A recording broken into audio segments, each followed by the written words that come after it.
अब खबर सबसे पहले।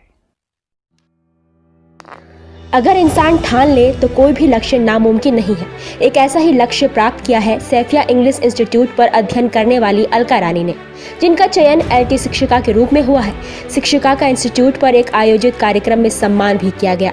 आयोजित कार्यक्रम में इंस्टीट्यूट के संचालक जाहिद सैफी ने चयनित हुई शिक्षिका अलका रानी को उपहार देकर सम्मानित किया। जाहिद सैफी ने मौजूद सभी छात्राओं को भी कड़ी मेहनत करने का संदेश देते हुए एक लक्ष्य निर्धारित करने को प्रेरित किया। उन्होंने कहा कि बिना लक्ष्य निर्धारित किए किसी भी मुकाम को हासिल नहीं किया जा सकता। नाम जाहिद सैफ़ी है और मैं सैफिया कोचिंग सेंटर का संचालक हूं और पिछले 20 वर्षों से मैं जनपद बागपत के कस्बा बड़ौत में ये संस्थान चला रहा हूं। यहाँ पे सर आज क्या कार्यक्रम किया? आज के कार्यक्रम में सर हमारे यहाँ पर एक हमारी छात्रा हैं जो पहले रेजोनेंस पब्लिक स्कूल के अंदर प्रिंसिपल हुआ करती थी। उनका एलटी ग्रेड में सिलेक्शन हुआ है, तो हमने उनके सम्मान समारोह के लिए एक छोटा सा कार्यक्रम रखा था यहाँ पर और सोशल डिस्टेंसिंग का ध्यान रखते हुए हमने उन्हें सम्मानित किया है, जिससे कि और बच्चों को भी उनसे प्रेरणा मिले और भी बच्चे मतलब अपने भविष्य में उनसे इंस्पिरेशन लेकर अपनी मंजिल को पा सकें और अपने उद्देश्य को प्राप्त कर सकें। सर ये बड़ी उपलब्धि है, क्या पहले भी इस तरह का कोई सिलेक्शन बच्चों का हुआ? जी सर, यहाँ पर हमारे जनपद में ये शुरू से ही हमारी जो भूमि है ये बहुत प्रतिभाशाली भूमि रही है और यहाँ से बहुत सारे स्टूडेंट्स हैं जो मतलब हमारी संस्था से गवर्नमेंट जॉब में सेलेक्ट होते रहते हैं और हम समय समय पर इस तरह के कार्यक्रम आयोजित करते रहते हैं, इससे अदर स्टूडेंट्स को भी इंस्पिरेशन मिले। सर कोरोना काल के चलते बच्चों की शिक्षा पे काफ़ी असर पड़ा है, तो आप क्या कहेंगे सर? सर देखिए, कोरोना काल ये सर एक मैं इसके बारे में कहना चाहूँगा, ये एक नेचुरल चीज़ है। इससे केवल हम लोग नहीं बल्कि पूरा विश्व इससे मतलब जूझ रहा है।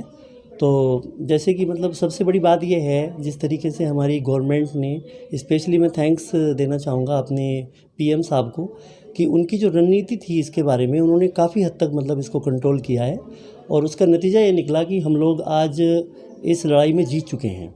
और इसका जो श्रेय है वो हमारे माननीय प्रधानमंत्री जी को तो जाता ही है, नो डाउट, लेकिन उसके साथ साथ जनता को भी जाता है। मतलब जनता ने भी पूरा सपोर्ट किया है।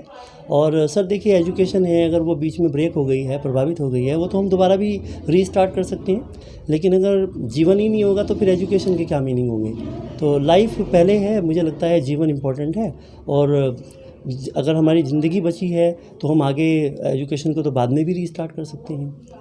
तो मुझे लगता है कि प्रभावित तो हुई है लेकिन उसको हम कवर कर सकते हैं, लेकिन अगर जीवन की हानि हो जाती है तो फिर वो एक ऐसा नुकसान हो जाता है, उसकी भरपाई होना मुश्किल हो जाएगा सर।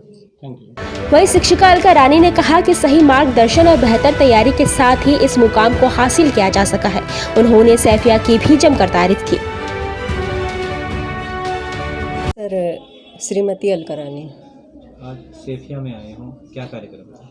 सर सैफिया में आज सर ने मैंने सैफिया में एजुकेशन लिया हुआ है और जैसे आप जानते हैं कि एलटी ग्रेड में सिलेक्शन हुआ है, तो सर ने उसके लिए छोटा सा प्रोग्राम रखा हुआ था और बहुत अच्छा लगा। इस प्रोग्राम में बहुत सारे बच्चे मिले, उन्हें मोटिवेट किया गया और काफ़ी बेटर सम्मान भी मिला है।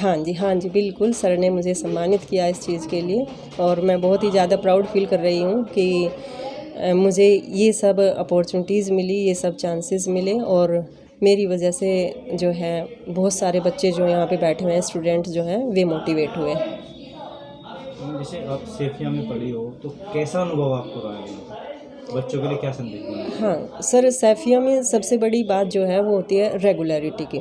सर के जो नोट्स रहते हैं वे बहुत ही इम्पोर्टेंट हैं और रेगुलरिटी प्लस सर का जो एक्सप्लेनेशन है, किसी अपनी जो इंग्लिश ग्रामर ये कराते हैं मोस्ट ऑफ, उसे एक्सप्लेन करने का, वो बहुत ही माइंड ब्लोविंग है और टू द पॉइंट मटेरियल है सारा स्टडी मटेरियल जो सर देते हैं और बहुत ही ज़्यादा यूज़फुल है किसी भी कॉम्पिटिटिव एग्जामिनेशन को क्रैक करने के लिए।